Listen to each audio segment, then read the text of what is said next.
presidential debate of this election cycle. The bottom line is that when all is said and done, it seems like a lot of this is baked into the cake. And in the moment, it's uncomfortable because it was such an opportunity. You know, if you're like me and you're sitting there, you're like leaping out of your seat. Why won't he just say it? Why won't he just say it? It's very frustrating. She will say something about how race shouldn't divide us. And you're sitting there going, what the actual living, like you are. Guys, there are definitely a lot of things to doom about. However, when you actually look at exactly what it is that people are dooming about, especially on the conservative side of the aisle, at some point in time, you're just going to have to ask yourself the question, am I dooming a little bit too soon, especially given the fact that you guys are seeing some stuff here in the B-roll footage that suggests that maybe you should not doom, especially given the fact that the debate the other night seems to suggest that Republicans and independents, the voters that, quite frankly, you need if you are the Republican nominee to actually win, were kind of sort of in lockstep with one another. And then to go on top of that, you've got the likes of the liberal media, CNN in particular, talking about the fact that, undecided voters actually did not exactly appreciate Kamala Harris's reporting from Reuters and the New York Times. They actually asked a number of undecided voters in key states, how did you view the candidates going in? How did you view them going out? Reuters, in fact, had 60%, I think it was 6 out of 10 voters, who said they moved towards Trump afterwards. And when they were asked why, they said, because Kamala Harris was evasive on her answers around the economy. And I think she flubbed a really key opportunity she had in that very first question when she was asked, are you better off than you were 4 years ago? And she didn't show a single really ability to connect with voters who are struggling right now in this economy and with the price of goods and groceries and gas. And she missed a real key moment there. It didn't go over the way they thought it was going to go over. By the way, I'll link that New York Times article and Reuters bit in the description box. Now, there's something that does need to be addressed in this video, and it's over the clip usage, because apparently somebody got upset with the fact that I normally don't just answer back to one person, but I do need to explain why it is that clips are played for a certain amount of time and then I cut in. The reason why is because if you let a clip run for so long, you're going to get a copyright claim, and therefore, if you get a copyright claim, therefore the video gets demonetized. There are people out there who believe that people just post these types of videos to the internet for free, just to be doing it for free, so that way they, I don't want to go too far into that, but obviously the people who are subscribed to this channel understand why it is that I do things the way that I do, especially given the fact this channel is more about the message, but still at the same time, though, make sure you guys still cut on your notifications so that way you guys are notified when the videos are released. By the way, you guys know me, I love all you, okay, but still at the same time, though, it does irk me when somebody comes in here and complains and says you're going to lose subscribers because you cut a certain clip off and started talking, when obviously the reason why we do that is to, I don't know, keep the clip from running too long and avoid copyright. Copyright claims are a pain in the ass. They force you to take a video down and then re-upload, re-edit it, all that type of stuff there. And of course, because I'm doing this on my phone, a lot of times I just get rid of the video after it's been posted, or at least for the first couple of days, to ensure that a copyright claim is there. But I'll probably talk more about that there very, very end of the video or in another video later on. Let's get back on topic, though. So why in the world are conservatives dooming, especially given the fact that the Fox News, Lee Carter, she was showing that the responses to the debate, Republicans and independents were, in fact, in lockstep with one another. It's because these people believe that debates actually decide the election, which is kind of weird because somebody put up on Twitter yesterday, I think it was Real American Politics, that was asking the question, why is it that Kamala Harris got higher marks during the debate, but yet the voters themselves seem to be leaving her, or her overall support is going down? Well, one of the main reasons why is because undecided voters, or the last remaining undecided voters there are mostly men. Now, that's a good thing. And of course, a lot of these men, as Richard Baris will explain here in a second, they don't exactly like it when a woman has such facial expressions like what you guys are seeing now. But those who, of course, do debates all the time, like Ben Shapiro, for example, think that these debates actually change people's minds and actually decide things. No, if anything, they determine whether a person's base is going to get out and vote, because if a person looks weak, they will be less inclined to be motivated to actually vote for them. But speaking of Shapiro, let me go ahead and get to Benny Boy, and let me go ahead and play this for you. Remains Trump. And it's really not going to be about Harris, who performed the best I think it's possible for Kamala Harris to perform, which is to say, she was fairly obnoxious. She lied a lot. She said a lot of things that were untrue. She was never called on any of that. The big takeaway is going to be the continued destruction of the legacy media on behalf of the Democratic Party. The legacy media have decided, full scale, they are now apparatchiks of the Democratic Party. They are so far up Kamala Harris's ass that they're doing active colonoscopies with their eyeballs. It's unbelievable watching David Muir ask questions to Donald Trump like, why are you so bad and orange and mean? And then turning to Kamala Harris and saying, and why is he so bad and orange and mean? It's absolutely insipid and totally insane. The media tonight were beyond the worst expectations that I had for them. I thought that they were going to do like a baseline creditable job because CNN did. Jake Tapper and Dana Bash, they actually did that in the last debate. They actually asked questions and let people answer them. David Muir became an active participant in this debate. Lindsey Davis became an active participant in the debate. And then they never once fact-checked Kamala Harris, who lied over and over and over. She lied. She said, for example, that Donald Trump was a backer of Project 2025. A lie. She said that Donald Trump said there were very fine people on both sides of the Charlottesville riots, including the neo-Nazis. That is a lie. It's been debunked repeatedly. They did not say that that was a lie. She said that he had said that he was going to unleash a bloodbath on the country if he lost. That's a full-scale lie. They never fact-checked a single thing that she did the entire night. And actually, that helps Trump. And it helps Trump for a very simple reason. If you are a Trump fan, and if you think that Trump didn't actually perform unbelievably well tonight, which I think is true, I don't think he did an amazing job tonight, the easy out is, yeah, because the media were targeting him. And if you're a moderate watching this, I think that it had to be apparent, even to moderates, even to independents, the media want Kamala Harris elected. They're doing their best to make sure that Kamala Harris is elected. And so tomorrow, we'll revert right back to where we were. Now, I let that clip run very long, and he basically came away with saying that it's actually good for Trump because it basically was alluding to was the fact that the base would in fact be motivated, or the base might even cope about the fact that the moderators were pretty bad, which, by the way, the moderators were in fact pretty bad. There are several people out there, non-Trump voters, even people on the left, who thought that the moderation of the debate was pretty bad. Let me go ahead and tell you why it is that the moderators stepped in. Kamala Harris was actually not doing a good job in the first 30 minutes of the debate. I understand that Carlin Borisenko posted a video talking about this where now she's decided to put her black MAGA hat back on, which I think is kind of rich coming from her, where she talked about it went off the rails the minute that Trump's crowd sizes were brought up, when in reality they were trying to actually derail Trump during the abortion conversation, which I personally think he weathered quite well. I have no idea what debate this woman was watching because she claimed that Harris won the first half of the debate when it was pretty obvious that Trump actually won the first half of the debate, except for that 30-minute period in between where Trump actually looked like he was about to melt down and he was fighting more and more and more with the moderators. So, yeah, it seems to me like what happened was he started strong, he went downhill, then picked himself back up. Not the best debate performance in the world, but Kamala Harris did not exactly get what she needed done.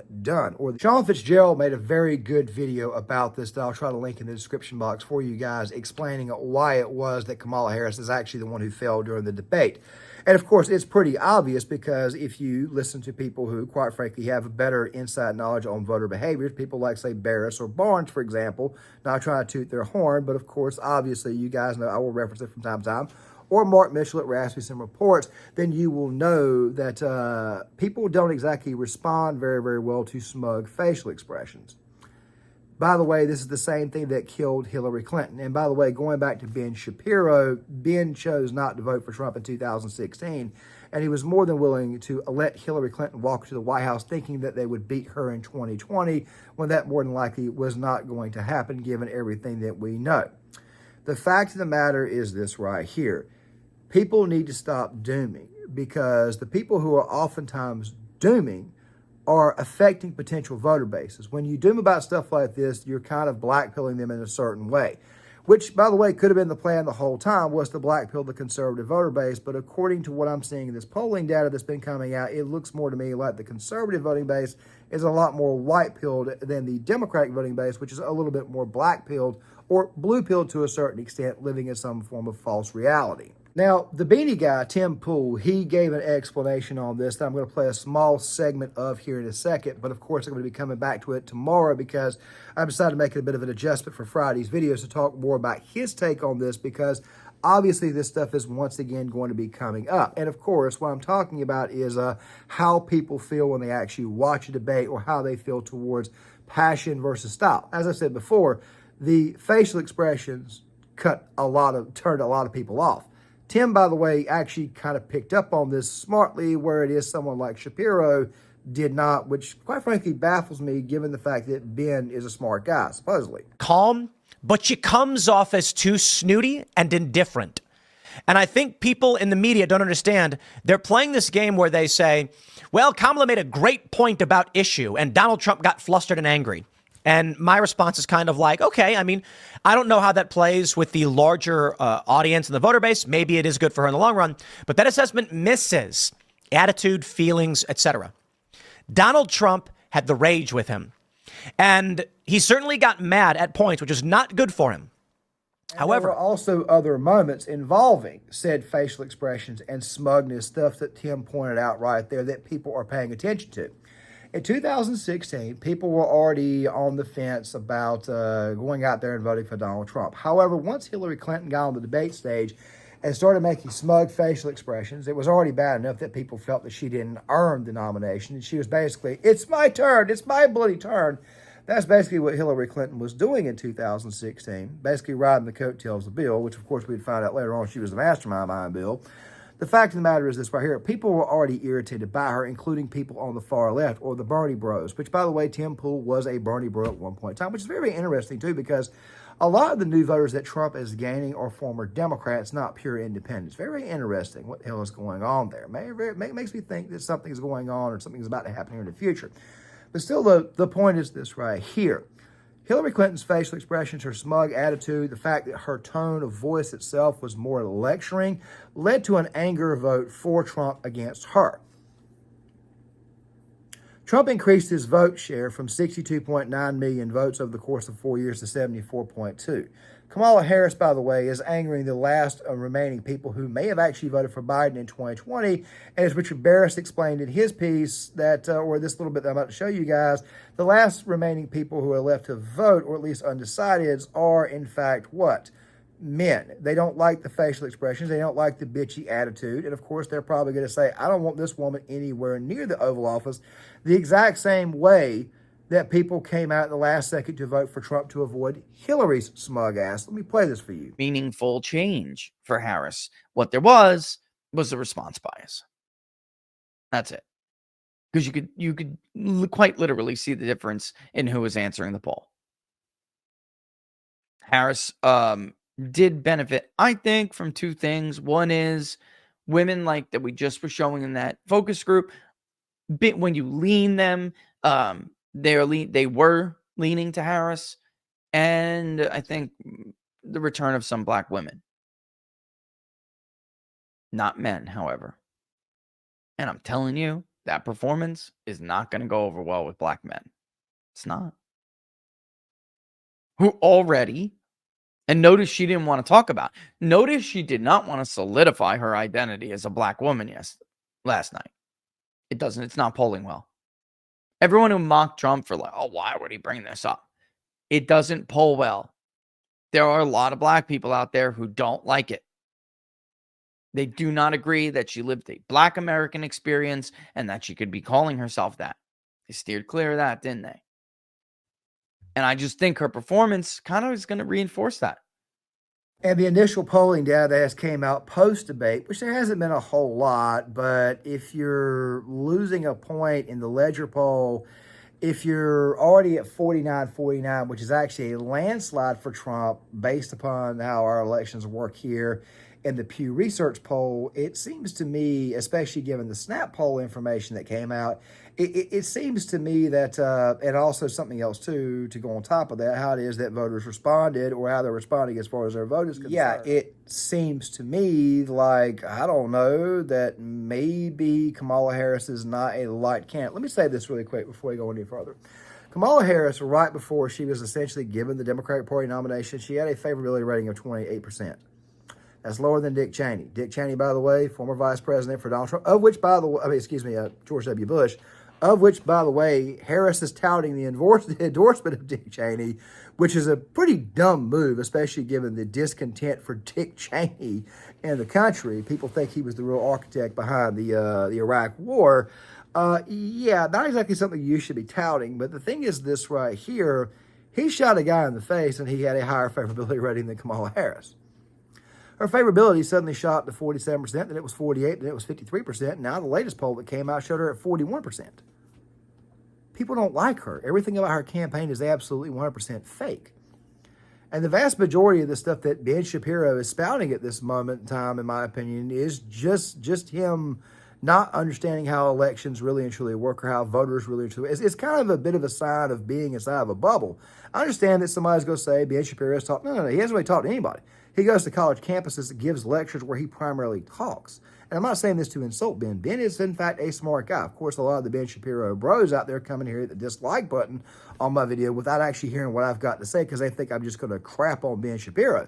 I'm just saying it's something that he, quite frankly, is a little bit weak on. But, of course, there are some electoral takes that he does, in fact, get correct. Like, for example, during the backstage segment, he was talking about how the fact is that it's probably going to be the last debate. I don't fully agree with that, but he could, in fact, be right, and he made some very, very good points to kind of discuss that. He did bring up the fact that Donald Trump is not exactly doing what it is that J.D. Vance is doing, which, of course, J.D. Vance is doing a very, very good job of defining Kamala Harris. However, once you hear this, you realize that Ben may be missing something, once again, very large. Every squirrel down every particular rabbit hole. Again, the best moment I thought of the debate for Donald Trump was that closing statement where he finally laid out the big question. If you say you have all these big plans, why don't you do any of those things? But in the final analysis, I can be pissed at the media. I can feel discomfort with how the debate went tonight.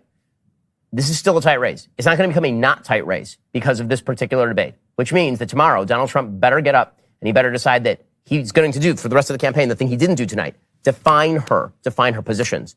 It can't just let... J.D. Vance, by the way, is doing an excellent job of this. J.D.'s doing a great job of this. Trump needs to do it. He needs to actually do it. If he does that, he can still win the race, and he still has the upper hand. But this debate was I'll say it was a blown opportunity at the very least. Now, there is something that I do want to address, because obviously I'm going to be putting the video in the description box that the Daily Wire released, the backstage bit, if you guys want to watch it.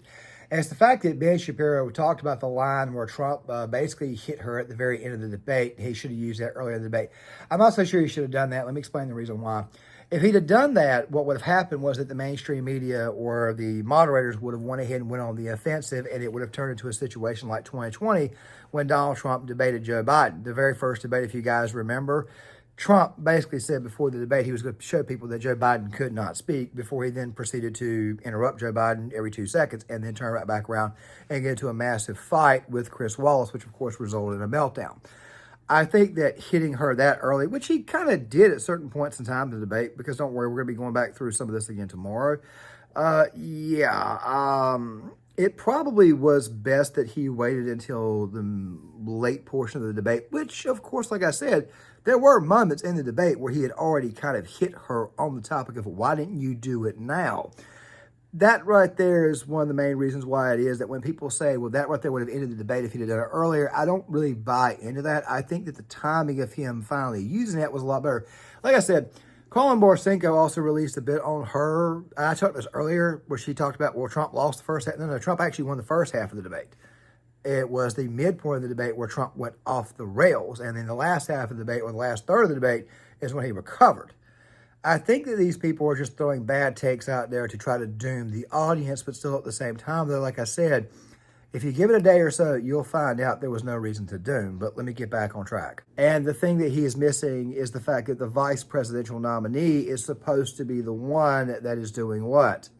The vast majority of the attacks. That's why the VP candidate is so important. You need a good old-fashioned attack dog.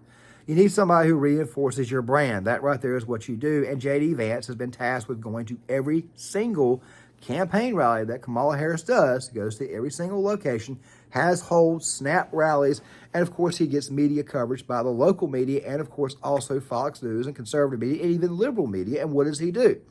He attacks Kamala Harris and exposes the record because J.D. Vance is very effective at doing that. That is the point behind VP picks. They are designed to be the attack dog that also reinforces your brand.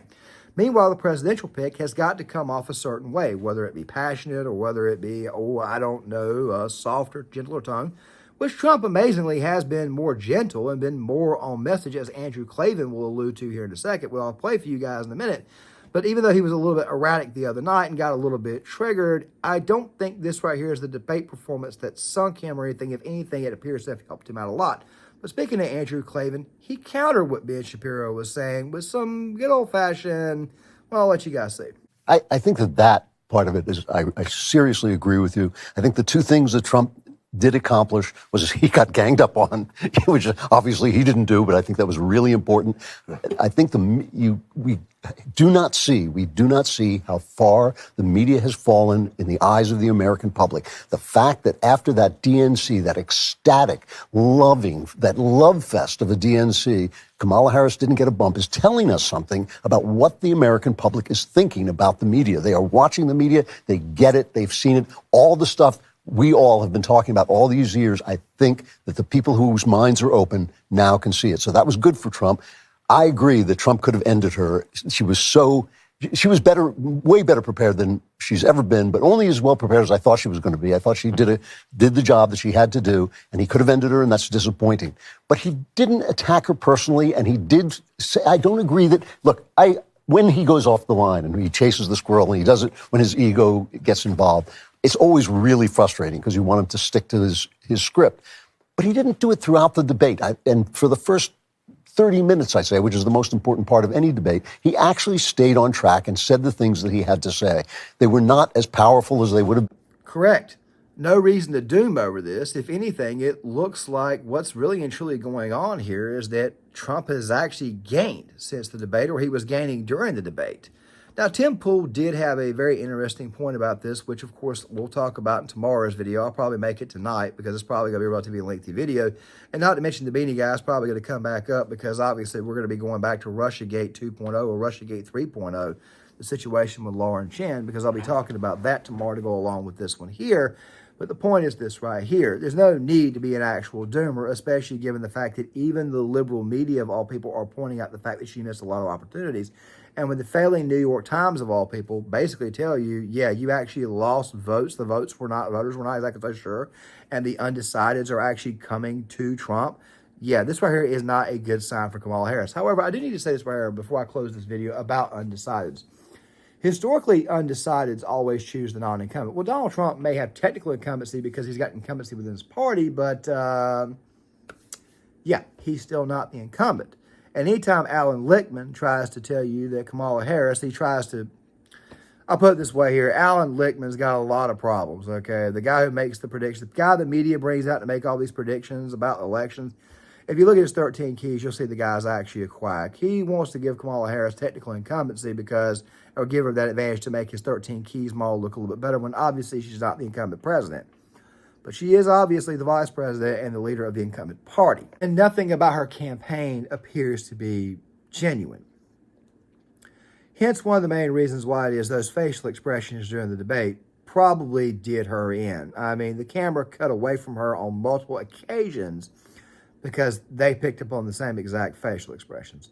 But you guys tell me in the comment section. You guys tell me what you think I'm missing here. With that right there being said, guys, make sure you guys still hit the like button, subscribe, share the video. We got to beat censorship. Also, something else too, the videos themselves, or tomorrow, probably two. I'll probably have two out over the weekend because there is a bit of a reaction there. I'll put it this way here. The two videos that are coming out on Sunday are going to be reaction, or Saturday and Sunday are going to be reaction videos to what... it was a bit of a debate that occurred on Piers Morgan Uncensored about that guy, Daryl Cooper, and some of his fruitcake takes on World War II. So make sure you guys stick around for that. So with that being said, please hit the like button, subscribe, share the video, sign up in the comments, and I'll see you guys later.